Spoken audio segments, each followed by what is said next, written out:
다 함께 사도신경 고백함으로 12월 15일 수요일 대림절 기도회를 시작하겠습니다.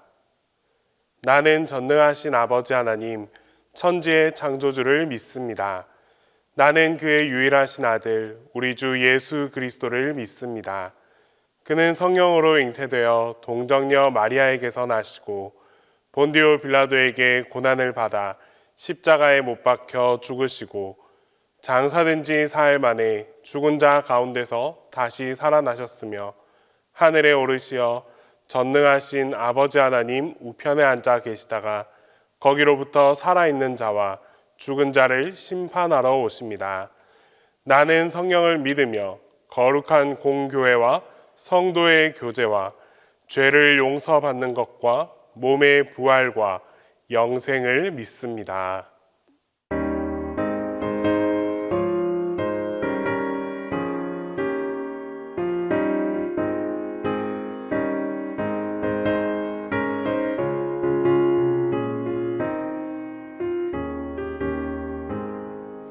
주 예수 내가 알기 전 날 먼저 사랑했네.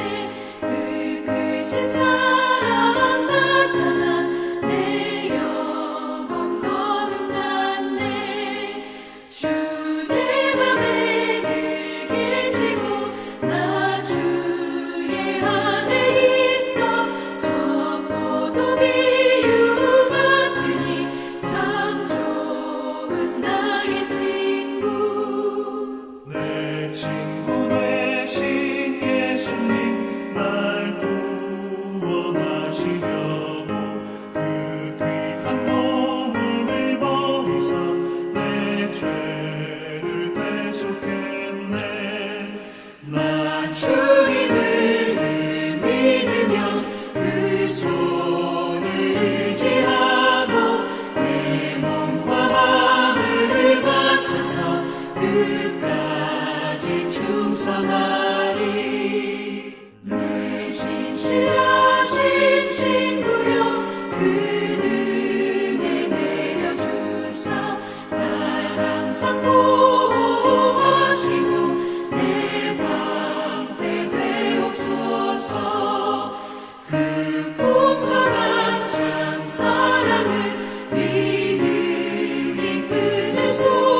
오늘 우리에게 주시는 하나님 말씀은 누가복음 1장 5절에서 25절 말씀입니다. 신약 성경 누가복음 1장 5절에서 25절 말씀입니다. 다 함께 봉독하겠습니다. 유대왕 헤롯 때에 아비야 반열에 제사장 한 사람이 있었으니 이름은 사가랴요 그의 아내는 아론의 자손이니 이름은 엘리사벳이라. 이 두 사람이 하나님 앞에 의인이니 주의 모든 계명과 규례대로 흠이 없이 행하더라. 엘리사벳이 잉태를 못하므로 그들에게 자식이 없고 두 사람의 나이가 많더라. 마침 사가랴가 그 반열의 차례대로 하나님 앞에서 제사장의 직무를 행할세 제사장의 전례를 따라 제비를 뽑아 주의 성전에 들어가 분향하고 모든 백성은 그 분향하는 시간에 밖에서 기도하더니 주의 사자가 그에게 나타나 향단 우편에 선지라. 사가랴가 보고 놀라며 무서워하니 천사가 그에게 이르시되 사가랴여 무서워하지 말라. 너의 간구함이 들린지라. 내 아내 엘리사벳이 내게 아들을 낳아주리니 그 이름을 요한이라 하라. 너도 기뻐하고 즐거워할 것이요 많은 사람도 그의 태어남을 기뻐하리니 이는 그가 주 앞에 큰 자가 되며 포도주나 독한 술을 마시지 아니하며 모태로부터 성령의 충만함을 받아 이스라엘 자손을 주 곧 그들의 하나님께로 많이 돌아오게 하겠습니다. 그가 또 엘리야의 심령과 능력으로 주 앞에 먼저 와서 아버지께 마음을 자식에게 거스르는 자를 의인의 슬기에 돌아오게 하고 주를 위하여 세운 백성을 준비하리라. 사가랴가 천사에게 이르되 내가 이것을 어떻게 알리오? 내가 늙고 아내도 나이가 많으니이다. 천사가 대답하여 이르되 나는 하나님 앞에 서 있는 가브리엘이라. 이 좋은 소식을 전하여 내게 말하라고 보내심을 받았노라. 보라, 이 일이 되는 날까지 내가 말 못하는 자가 되어 능히 말을 못하리니 이는 내가 내 말을 믿지 아니함이거니와 때가 이르면 내 말이 이루어지리라 하더라. 백성들이 사가랴를 기다리며 그가 성전 안에서 지체함을 이상히 여기더라. 그가 나와서 그들에게 말을 못하니 백성들이 그가 성전 안에서 환상을 본 줄 알았더라. 그가 몸짓으로 뜻을 표시하며 그냥 말 못하는 대로 있더니 그 직무의 날이 다 되매 집으로 돌아가니라. 이후에 그의 아내 엘리사벳이 잉태하고 5달 동안 숨어 있으며 이르되 주께서 나를 돌보시는 날에 사람들 앞에서 내 부끄러움을 없게 하시려고 이렇게 행하심이라 하더라. 대림의 절기를 함께 보내는 여러분들은 예수 그리스도의 다시 오심을 믿음으로 확신하십니까? 그렇다면 과연 그 믿음은 누구를 통해서 완성되는 것일까요? 본문의 저자인 누가는 예수님을 우리 중에 이루어진 사실이라는 것을 토대로 증거하고자 합니다. 그리고 이 사실을 받아들이고 믿게 되는 것이 곧 하나님의 놀라우신 은총의 사건임을 말하고 있습니다. 우리는 믿음에 대해 아주 당연한 것으로 생각합니다. 믿음의 출발을 자기 자신에게 두고 있으며 믿음의 과정도 그 결과도 모두 나 자신에게 달린 문제라고 생각합니다. 그래서 믿는 자에게 필요한 것은 열심이고 하고자 하는 의지이며 할 수 있다는 확신이다라고 말합니다. 그러나 이러한 믿음에는 하나님께서 개입할 공간이 없습니다.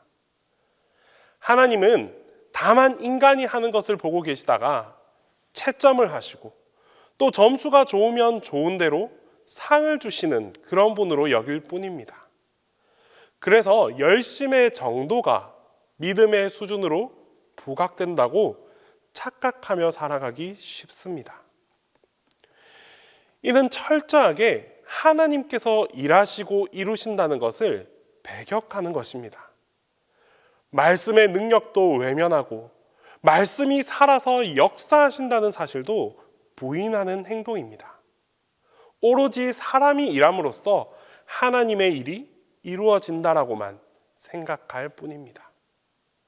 때문에 우리는 믿음에 대한 바른 이해가 필요합니다. 믿음 또한 하나님께서 허락하시고 하나님께서 우리에게 믿음을 심어주실 때 그때 비로소 나의 믿음이 온전한 믿음이 될 수 있다는 사실을 꼭 기억해야만 합니다. 오늘 본문에는 제사장 사가랴와 그의 아내 엘리사벳이 등장합니다. 이들은 하나님 앞에 의인이어서 모든 계명과 규례대로 흠이 없이 행하였습니다. 때문에 당시에도 물론이고 지금도 믿음이 좋은 사람으로 칭송받기에 충분한 그런 사람들입니다. 주의 모든 계명과 규례에 흠이 없이 행할 정도였다면 그 삶은 당연히 거룩하고 깨끗한 모습으로 나타났을 것이기 때문입니다. 그래서 누가는 그들을 하나님 앞에 의인이다라고 일컬어 말하고 있습니다. 그런데 이 두 사람에게는 나이가 많음에도 불구하고 자식이 없었습니다. 그러던 어느 날 사가랴가 성전에 들어가 분향할 때 주의 사자가 나타나서 엘리사벳이 아들을 낳을 것이다 라고 예고합니다. 13절에 천사가 너의 간구함이 들린지라 라고 말한 것을 보면 사가랴가 평소에 자녀를 위해서 정말 간절히 기도했음을 알 수 있습니다. 그렇다면 분명 천사가 지금 사가랴에게 전해준 이 소식은 하나님께서 사가랴의 기도를 들으셨다는 기쁜 소식이 아닐 수 없습니다. 그런데 사가랴는 이 기쁜 소식에 대해 기뻐하지 않고 내가 이것을 어떻게 알리오? 내가 늙고 아내도 나이가 많으니이다 라고 반문합니다. 천사의 소식을 믿지 못했습니다. 이유는 자신도 아내도 이미 나이가 많아서 늙었다는 것입니다. 어쩌면 이것이 우리 인간의 상식입니다. 하지만 이런 태도는 하나님의 그 전능하심을 외면하는 행동입니다. 하나님의 일하심과 말씀을 이루시는 신실하심을 인간의 상식이라는 이 틀 안에서 계산했고 상식에 이해되는 것만 받아들이려고 했습니다. 즉 자기 상식의 틀 안에서 하나님의 일하심을 생각했습니다. 그래서 상식에 부합되는 하나님을 따로 만들어내는 것이고 상식에 부합되지 않는 일에 대해서는 믿지 않게 되는 것입니다. 사가랴는 요한에 대한 천사의 예고를 그렇게 믿지 않았습니다. 그런데도 사가랴와 엘리사벳은 하나님 앞에 의인이라고 할 정도로 주의 계명과 규례에 흠이 없이 행하였다라고 말합니다. 이것을 보면 아무리 주의 계명과 규례에 흠이 없이 행하여서 하나님 앞에 의인이라고 칭찬받을 만한 그런 정도가 되었다라고 해도 그것 자체로 온전한 믿음이라고 말할 수 없다는 것을 알려주고 있습니다. 믿음은 무엇인가를 지키고 행하는 것이 아니라 전지전능하신 하나님의 일을 믿는 것, 하나님 그 자체를 믿는 것을 의미하기 때문입니다. 15절에서 17절 말씀을 보면 요한은 단지 사가랴 가문을 위해 오는 것이 아니라 하나님의 뜻에 따라 할 일이 있는 자로 미리 보냄을 받는 것임을 알 수 있습니다. 이것은 그 무엇도 요한이 세상에 보냄받는 일에 장애가 될 수 없다라는 것을 의미하는 것입니다. 그런데 사가랴는 늙었다라는 그 자기 신체적 조건 안에서 천사의 말을 생각했고 그것이 하나님의 전지전능하심을 모두 이루신다라는 것을 믿지 못한 이유가 되어버렸습니다.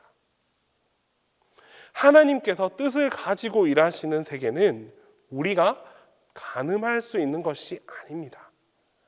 우리의 상식과 우리의 이 얄팍한 생각으로 간파할 수 있는 세계가 아닙니다. 우리의 상식을 훨씬 뛰어넘어서 항상 기적을 만들어내는 놀라운 세계가 바로 하나님께서 일하시는 현장입니다. 사가랴에게 나타난 천사는 좋은 소식을 전하여 말하라고 보냄을 받았습니다. 그런데 사가랴는 천사가 전한 이 좋은 소식을 받아들이지 못했습니다. 믿지 못했습니다. 결국 사가랴는 말을 못하게 되는 하나님의 심판을 받아야만 했습니다. 당시 사가랴는 단순히 말을 못하는 장애가 아니라 하나님의 재앙을 받은 것입니다. 즉 하나님 앞에 큰 문제가 있다라는 증표를 받게 된 것입니다. 사가랴는 제사장이었습니다. 하나님 앞에 의인으로 여김받을 정도로 계명과 규례를 행하는 일에 있어서 어떠한 흠도 없었던 그런 사람이었습니다. 누가 봐도 사가랴는 문제 있는 사람이 아니었습니다. 하지만 하나님은 사가랴를 벙어리가 되게 하였습니다. 사가랴의 믿음의 문제를 그의 입술을 통해서 스스로 확인하게 만드셨습니다. 사가랴는 말을 못하게 되기까지 자신이 문제 있는 것이다, 자기가 문제가 있다라는 사실을 전혀 깨닫지 못했습니다. 계명과 규례를 흠없이 행하는 자신을, 그런 깨끗한 자신을 바라봤을 뿐이지 자기의 흠과 그 믿음의 문제에 대해서는 생각하지 못했습니다. 하지만 하나님께서는 사가랴의 입을 막아버림으로써 의인으로 칭함받는 이 사가랴조차도 하나님의 말씀을 믿지 못하는 죄인이었음을 드러내셨습니다. 이것을 통해 믿음은 전적으로 하나님께서 이루시는 그 일의 결과라는 것을 증거하셨습니다. 우리는 원래 믿음이 없는 존재였습니다. 믿음 없음에서 시작을 하지 않고서는 하나님께서 이루시는 이 일에 대해서 끝까지 무지한 자로 살아갈 수밖에 없습니다. 반대로 믿음 없음에서 시작하게 되면 믿음 있다는 것은 우리의 공로나 우리의 노력의 결과물이라고 말할 수 없고 오직 하나님에 의해서 주어진 은혜임을 고백할 수 있게 됩니다. 사가랴가 천사가 전해준 이 좋은 소식을 받아들이지 않았던 것처럼 우리 역시 복음을 받아들이지 않는 사람들입니다. 복음을 받아들이고 복음으로 기뻐할 그 믿음이 없기 때문입니다. 이런 우리에게 하나님께서 오늘 이루시는 일이 있습니다. 그것은 바로 우리를 부르신 하나님의 뜻에 합당한 자로 만들어 가시는 하나님을 보게 되는 것입니다. 복음으로 기뻐하고 감사하고 하나님을 찬송하는 그런 백성이 될 수 있도록 하나님께서 만들어 주신다는 사실입니다. 이것이 바로 하나님의 전지전능하심이며 우리에게 이루시는 하나님의 일이십니다. 사가랴는 엘리사벳이 잉태하고 5달 동안이나 숨어 있었습니다. 그리고 주께서 나를 돌보시는 날에 사람들 앞에서 내 부끄러움을 없게 하시려고 이렇게 행하심이라 하더라 라고 고백합니다. 하나님께서 자신을 부끄러움이 없는 자가 되게 하시기 위해 먼저 자기 자신으로 하여금 부끄러움을 미리 알게 하셨다라는 말입니다. 이것이 복음입니다. 복음은 우리를 부끄러움에서 건져내주는 주님의 능력을 담고 있는 그 복된 소식으로 다가옵니다. 그리고 이 복된 소식의 기쁨을 알기 위해 먼저 앞서서 우리 스스로의 그 부끄러움을 보게 만들어줍니다. 그리고 우리를 이 부끄러움에서 건져내시는 예수님의 은혜를 바라보게 해 주십니다. 이것이 우리에게 이루시는 하나님의 놀라운 일이십니다. 이제 우리는 다시 오실 예수 그리스도를 통해 하나님께서 나를 통해 새롭게 일하시는 그 놀라운 일들을 바라볼 수 있어야 합니다. 그것을 우리의 믿음으로 받아들이고 확증하며 나아가는 여러분들 모두에게 대림의 이 소망이, 성탄의 역사가 함께 나타날 수 있게 될 것입니다. 기도하겠습니다.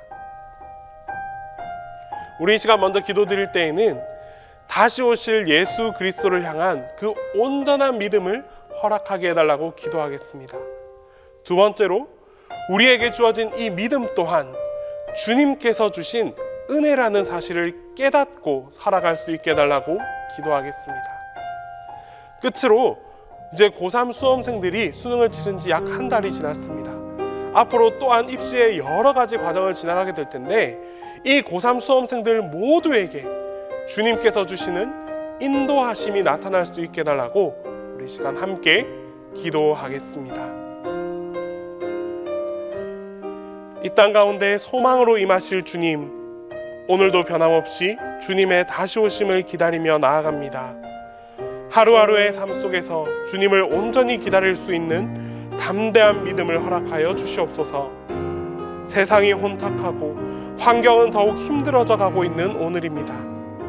그래서인지 주님을 기다리는 우리의 믿음도 점점 나태해져만 가는 것 같습니다.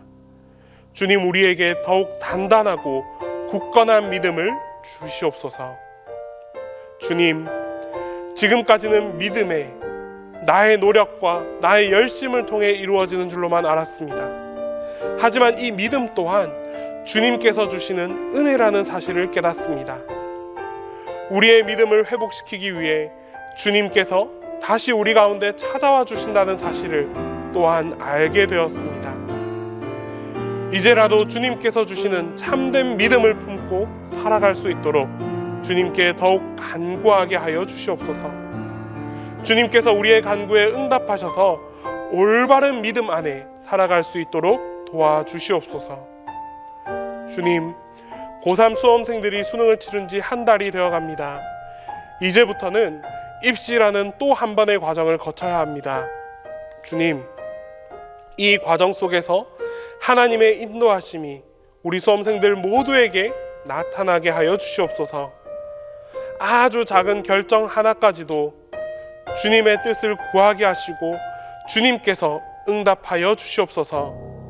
주님께서 우리 모든 간구에 응답하여 주셔서 그들이 걸어가는 모든 과정 속에 형통의 은혜가 임하게 하여 주시옵소서. 그리하여 수험생들을 통해, 수험생들의 입술을 통해 주님을 향한 감사의 고백이 나타날 수 있게 하여 주시옵소서. 이 시간 담임 목사님을 위해 기도합니다. 여러 가지로 바쁜 일정 가운데 이 대림의 절기를 보내고 있습니다. 주님께서 힘과 능력을 더하여 주시고 영육간의 강건함을 허락하여 주시옵소서. 피곤치 않게 하시고 지치지 않게 하셔서 모든 사역을 주님의 도우심으로 잘 감당해 나갈 수 있도록 도와주시옵소서. 이제 주님께서 가르쳐 주신 기도를 다 함께 하겠습니다. 하늘에 계신 우리 아버지, 아버지의 이름을 거룩하게 하시며 아버지의 나라가 오게 하시며 아버지의 뜻이 하늘에서와 같이 땅에서도 이루어지게 하소서. 오늘 우리에게 일용할 양식을 주시고 우리가 우리에게 잘못한 사람을 용서하여 준 것 같이 우리 죄를 용서하여 주시고 우리를 시험에 빠지지 않게 하시고 악에서 구하소서. 나라와 권능과 영광이 영원히 아버지의 것입니다.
주님